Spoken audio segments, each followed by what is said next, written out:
Hello, everyone. Happy July.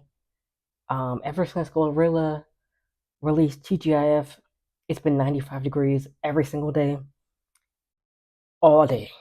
So I love Glorilla, but make a song about it being like 75 to 80 degrees. That would be ideal. But today we're here to talk about Carrie. And I just want to say briefly, I love old covers that do not use the movie posters. I have a book.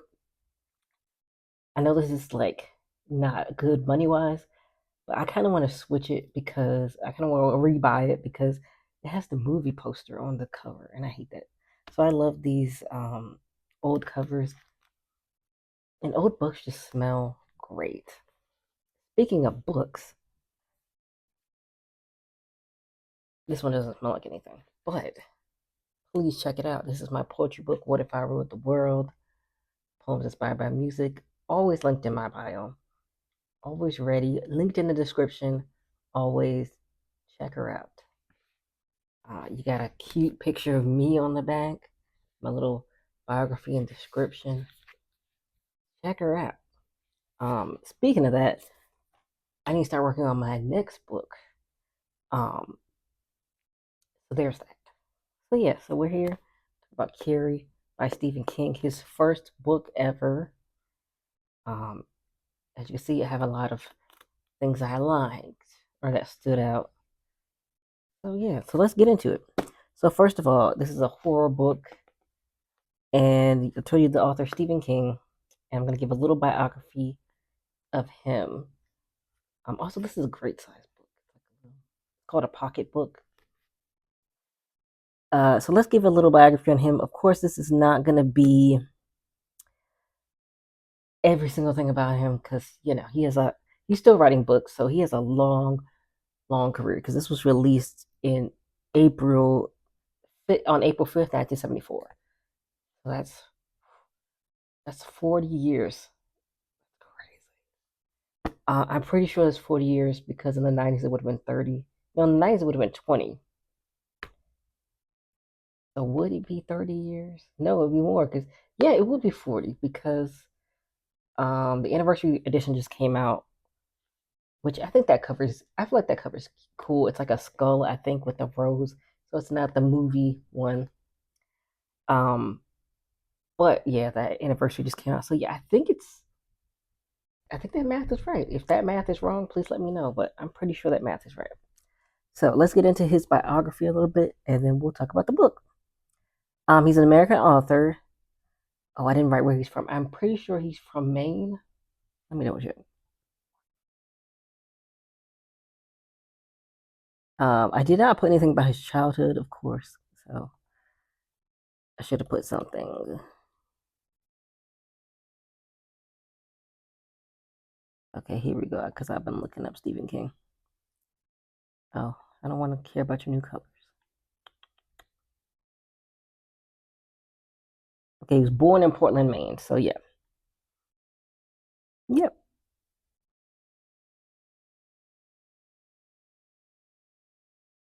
He also lived in Chicago and in New York. So he had a lot of stuff going on. But I'm just gonna read the little part that I copied from the Wikipedia I just read. He's called the King of Horror, and he has also explored other genres, among them suspense, crime, science fiction, fantasy, and mystery. He's also written approximately 200 short stories, most of which have been published in collections. His debut, Carrie, 1974, established him in horror. Different Seasons 1982 is a collection of 4 novellas, was his first major departure from the genre. Among the films adapted from King's work are Carrie, Christine, The Shining, The Dead Zone, Stand By Me, Misery. Speaking of Misery, I put a hold on the audiobook, so I finally got it. So I feel like I would definitely make a video about that because I do like his writing. Because I did like the book. Dolores Claiborne, The Shawshank Redemption, The Green Mile, and It. Some of these I've never heard of, so he's got a lot of work. I have seen the new version of It, I've seen both parts. Those movies are pretty good. I've not read the book. I feel like I've seen The Green Mile, but it's like 3 hours, 4 hours long. So I definitely need to rewatch it, but it's really sad. Have I seen Shawshank Redemption? I feel like I've seen parts of it. I've seen parts of Misery. I'm gonna be honest. I fell asleep during The Shining. I need to rewatch it. Um. So yeah. So those are some of the ones I've seen. Oh, I need to read the book, but a really good adaptation. I don't know. Okay, I'm gonna say it's a good movie. I don't know if it's a good adaptation of the book. I'm gonna specify that. But Gerald's Game on Netflix. I think it's still on Netflix. It's a really good movie. It's sad, but and then there's some creepy parts because it's Stephen King. So, but I feel like it's more psychological, and then it also deals with abuse from multiple people. And I can't remember the main character's name, but it was a woman in her life and how she like overcame it, and basically helped other people with her story. Okay, what else? He is published under the pseudonym Richard Bachman and has co-written with other authors, notably Peter Straubing, his friend Peter Straubing. I don't know if I said his last name right. His sons Joe Hill and Owen King. He has also written nonfiction, notably On Writing, a memoir of the craft. So that'd be interesting to read. Several of King's works have won the Bram Stoker and August Derleth Awards. I know Bram Stoker, I don't know the other one, but I'm assuming they're both horror writers. He also won awards for his overall contributions to literature, including the 2003 Medal for Distinguished Contribution to American Letters, the 2007 Grand Master Award for the Mystery Writers of America, and 2014 Medal of Arts. Joel Carroll Oates called King a brilliantly rooted, psychologically realistic, in quotes, writer for whom the American teen has been a continuous source of inspiration in American popular culture, a vast cornucopia of possibilities. I love the word cornucopia. So that's like super, very tiny. I read some of his influences. I think Bram Stoker was one of them. I was reading different parts of his biography, but yeah, I didn't put it all in here. So, read up on him. Okay, the synopsis is so I think I took another synopsis versus the one that's on Wikipedia. I feel like the one on Wikipedia kind of tells you too much. So here's I think I got it from a different website. The synopsis is the story of a misfit high school girl, Carrie White, who gradually discovers that she has telekinesis powers. Impressed by a dominating, ultra-religious mother and tormented by her peers at school, her efforts to fit in lead to a dramatic confrontation during senior prom. That tells you, not telling you too much, but I'm sure most people kind of know, like stories about it at least. Of course, the main character is Carrie White. Her full name is Carrietta. Um, He's a protagonist and an antagonist. Um, she's a senior at Irwin High School. She's living chamber in her whole life. She has no friends or plain appearances. She's very shy as a result of her sequestered by her mother and enduring a lifetime of teasing from few peers whom she does encounter. And also, she's kind of plus size, which they never depicted in any of the movies. I was going to talk about that, but I feel like a lot of people have already talked about it and like seen it on Twitter like a couple of months ago. I think probably when like the anniversary book came out, maybe, and that's why people were talking about it. So yeah, and I have a theory. It's kind of sad, but I kind of feel like the directors didn't make her at least a little thick because they probably didn't think audiences would feel bad for her because she's plus size. But you know, Hollywood. So it is what it is. And then Margaret White is Carrie's mother and one of the book's main antagonists. She's a widow and carries her only child. She's very fervent in her religious beliefs and practices and limits her activities to work and prayer. She is estranged from her own mother and has no friends. Which they do talk. I don't think they talk about in any of the movies really, but yeah, she's also very judgmental of her mother, and I don't think she was raised religious. She was raised like the mom owned a roadhouse and like it's like a bar, and I feel like sometimes that kind of happens. Like if you're raised very religious, you go the opposite when you get older, or when you're not religious, become religious as you get older. It just kind of depends on the person. Some people are religious and they stay religious. Some people are not and they don't. So, it varies, but it kind of makes sense because sometimes that does happen. Um, Sue Snell, she's also a senior. She's part of the popular crowd.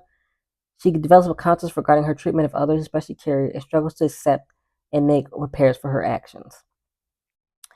And then Tommy Ross is also part of the popular crowd. He's Sue's boyfriend, but takes Carrie to the prom at Sue's request because I'm sure everybody knows the infamous shower scene when they torment her for getting her first period. And then Sue feels bad, so she gets her boyfriend to take Carrie to prom to like make up for it. Uh, Chris Hargensen, I think I said that right. Uh, she's also part of the popular crowd, but instead of you know feeling self-reflective as one might, she decides to get revenge. As I'm gonna spoil some other stuff in the book, so I'm gonna give a spoiler alert. Um, she does her and her boyfriend pour the blood on Carrie, which leads to Carrie going off and taking a bunch of people, out. Um, yeah, it says it's a catalyst for Carrie's destructive actions that evening. I'm gonna say her name wrong. I already know. Miss Desjardins. Carrie's gym teacher is her first year of teaching. She initially handles Carrie's situation with the bullies poorly. She slaps the poor girl. Like I'm in hyster. I guess back then, if you're hysterical, they would just slap you. That's kind of crazy. And she knows this, so she knows she did something wrong. And the fact haunts her and influences her treatment of the other girls as well as future treatment of Carrie. So she does apologize. I feel like I don't know if she formally apologizes, but she kind of like tries to make it better. Like she tells Carrie she's pretty at the prom. She's very nice to her after the fact of the blood part. She she does try to help Carrie, but Carrie's like, well, it's traumatic, so she pushes her weight with her telekinesis. But anyway, I like how they treat Miss Desjardins in the book, because in some of the movies, she gets killed, and I don't. Once again, spoiler alert. I don't like that because she was trying to help, but the book, I would say she survives. She survives, so that's good.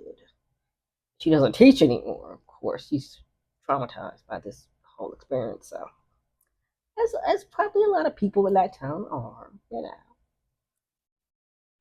Okay, and then Billy Nolan is Chris's boyfriend. He does not attend the high school. He's like one of those weird guys who probably like hangs out around the school to pick up underage girls, even though he's like 25. So he's like that. He has a bad reputation.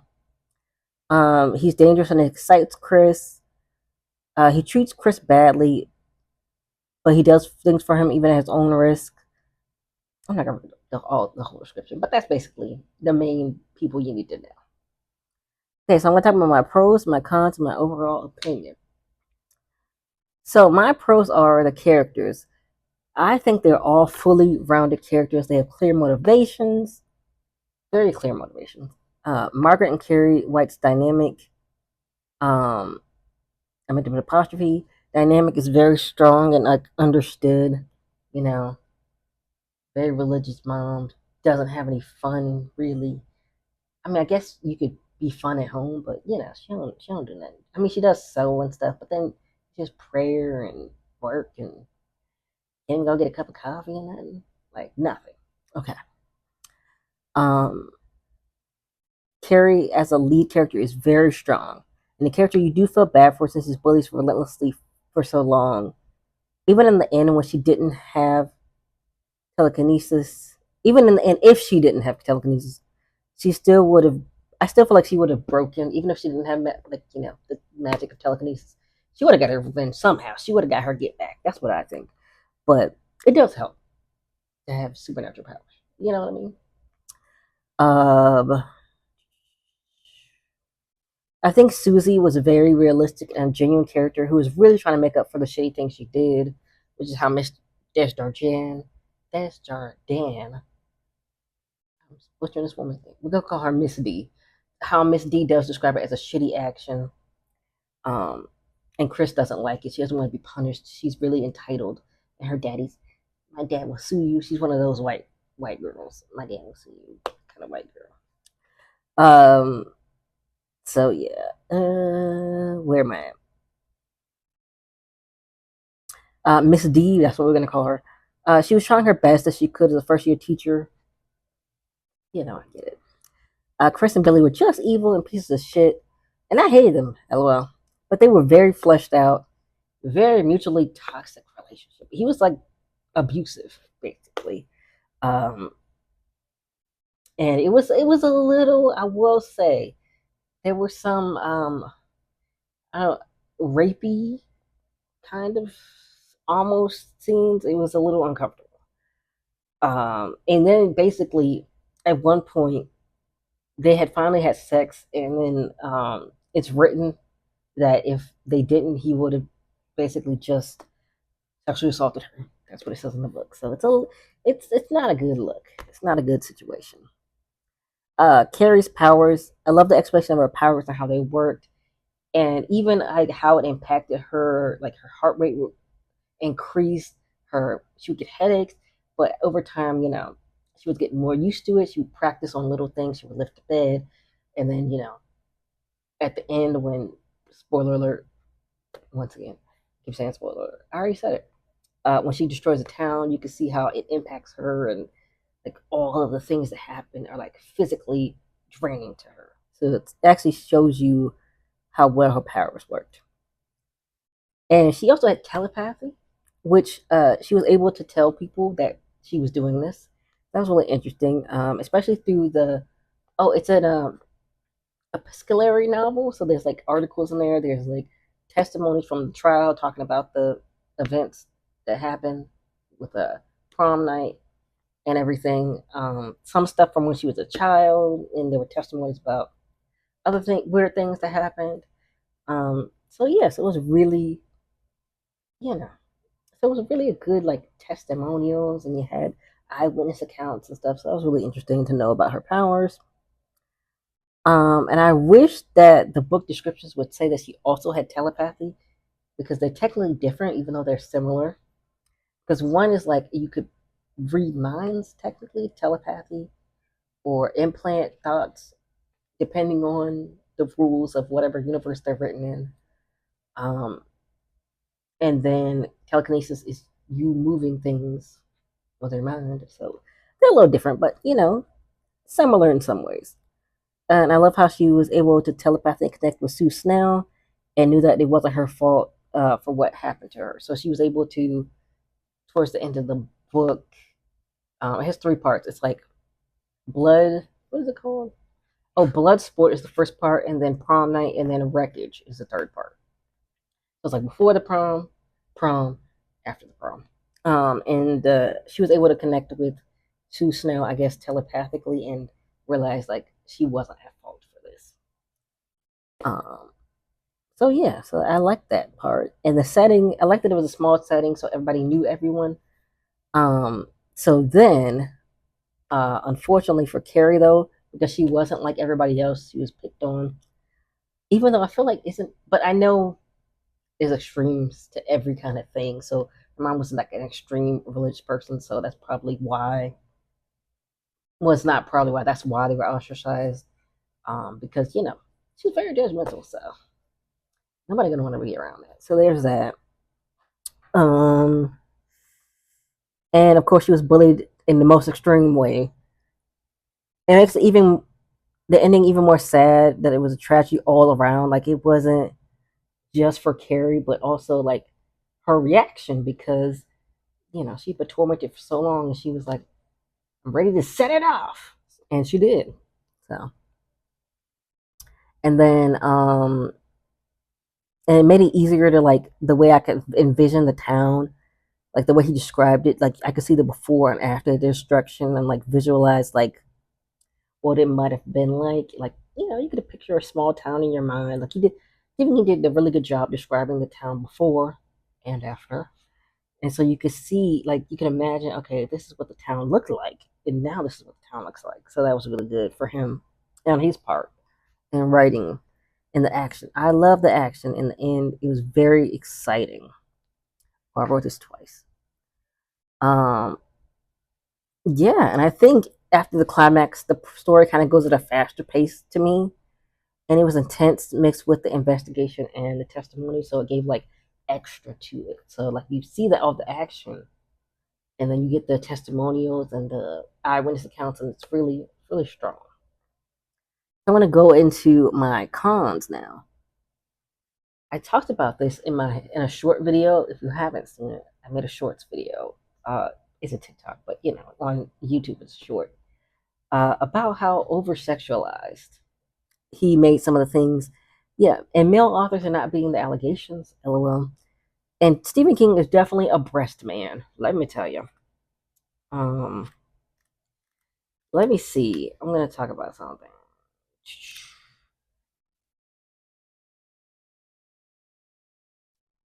Let me see if I can find because I definitely highlighted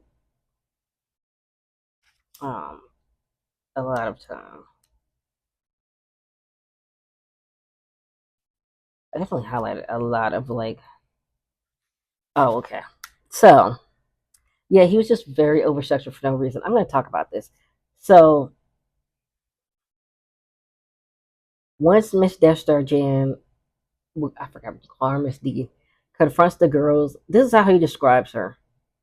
Um, this was the shower scene when Miss D comes in and breaks everything up.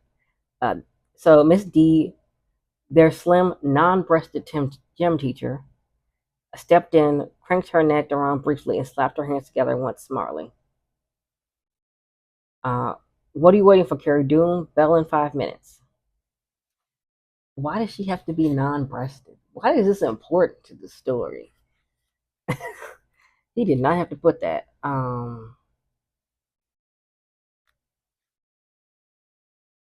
Okay, let me see. I'm gonna read another example. Okay, that's talking about her powers.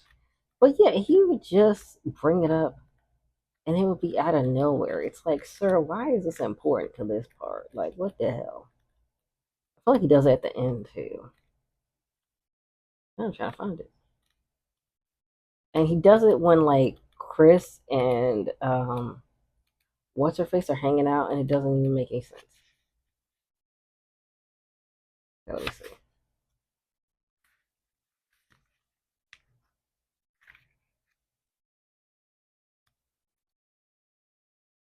Okay, that's not the one I want.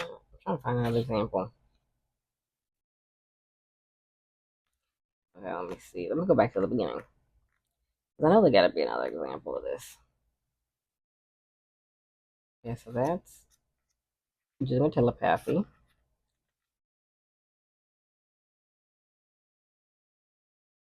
trying to read y'all another example. There goes my dryer. Shut up.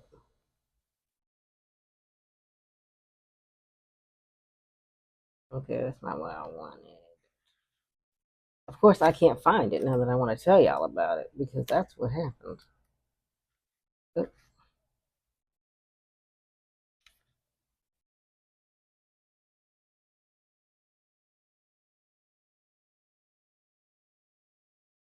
Of course, I can't find it. But yeah, there are other examples. And some of the descriptions in this book are like kind of long to me. I'm like, do we really need a description of this thing? Like you're like doing too much. Um, they seem long and unnecessary. They kind of bog down the story. Although it would be his first book, so I'll have to see if it's like first book mistake or if it's like a pattern. And some writers they kind of do that. They do have like long descriptions. And you're like, can we get past this part? Because I did start reading Memoirs of Geisha, but I have to reread it, and he also kind of does that. Arthur Golden, so it could be a writing thing. Uh, Another con is I wish there was more exploration into the genetics of telekinesis and Carrie's grandmother. So they mentioned the grandmother having telekinesis. I wish Stephen King had explored more about the familiar links of telekinesis mentioned in the story. I think it could be an interesting backstory, like all on its own. Especially since Carrie's grandmother had telekinesis and Margaret knew about it too. But of course, she was freaked out about it because she's very religious. But yeah, she remembered her mom, like her grandmother, doing having telekinesis, or I guess it would be her mom. Maybe her mom or her grandma. It might be the mom because it would be Carrie's grandmother, basically. But yeah, I feel like that was really interesting because they had like these reports and like these scientific journals. I don't know if they were scientific journals, and he made like fake reports or if he just made them up. But yeah, and they talked about the genetic history of telekinesis in this universe. So that was really interesting. My favorite chapter was prom night. That's pretty much where all the action happens. Yeah. And my least favorite was wreckage. This is only because so after the investigation, they basically just covered up everything that happened. It was like, oh, it's not telekinesis. Nothing weird happened here. But also, that's probably like mostly that's probably realistic to what would really happen. So yeah. Overall, I think this book is really great and very intriguing. I think besides the over sexualization, I think that Carrie's thoughts and actions were very accurate for a character like her. Like, he would have some of her like inner thoughts. It was like an omniscient third person. That's what it's called. Definitely third person. Um, and it was really like she really had the thought. She was like, "Ah, I hate these people.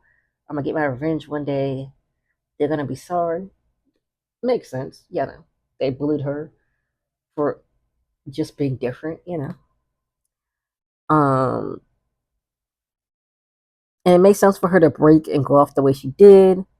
And I feel like she didn't stand a chance because of her upbringing, to her being different at school, which I think was mostly because of her upbringing. I really enjoyed all the characterizations of the characters, and the story was very well written. Definitely recommend it. Great first book from the master of horror. I'm gonna give it 8 out of 10.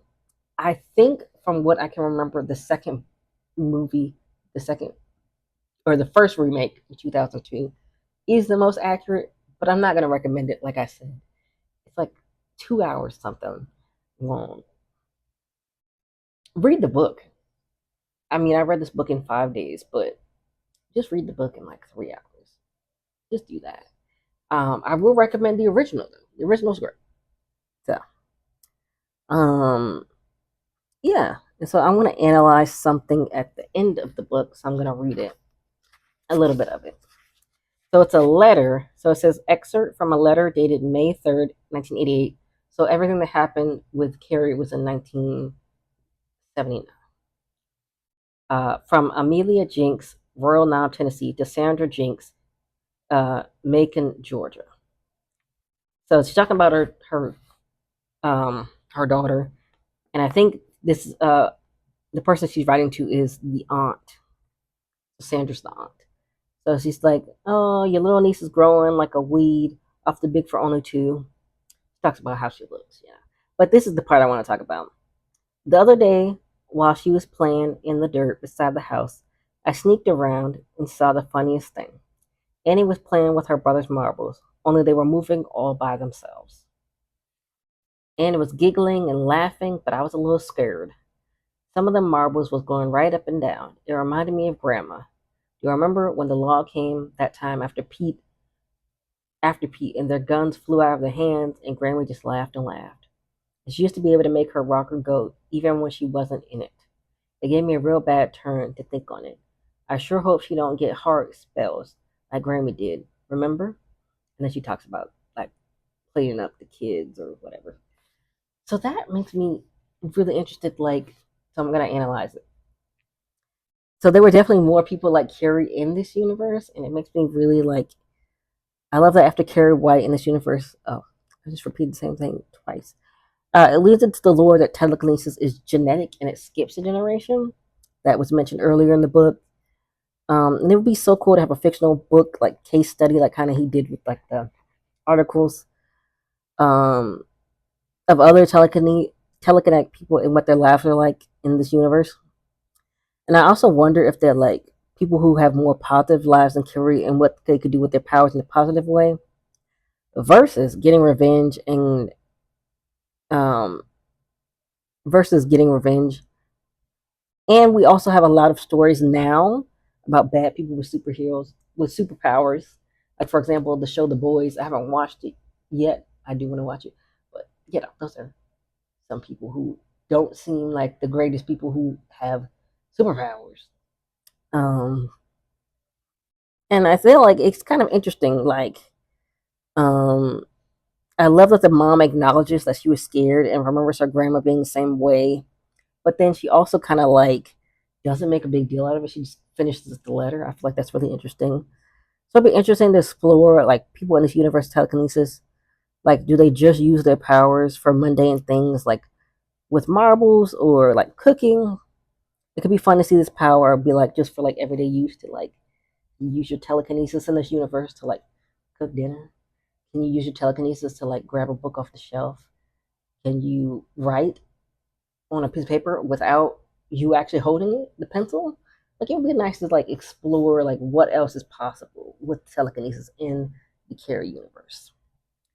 Um, I don't know if Stephen King writes. I know The Shining had a sequel called Doctor Sleep.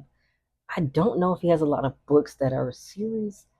I feel like there's a lot of one-offs, so but it would be interesting to if he wanted to make a prequel or like a sequel with somebody else in the same universe. Maybe their experience is not as traumatic, and like they just use it for everyday things, and maybe they meet other people who have it, or they get married to someone who does.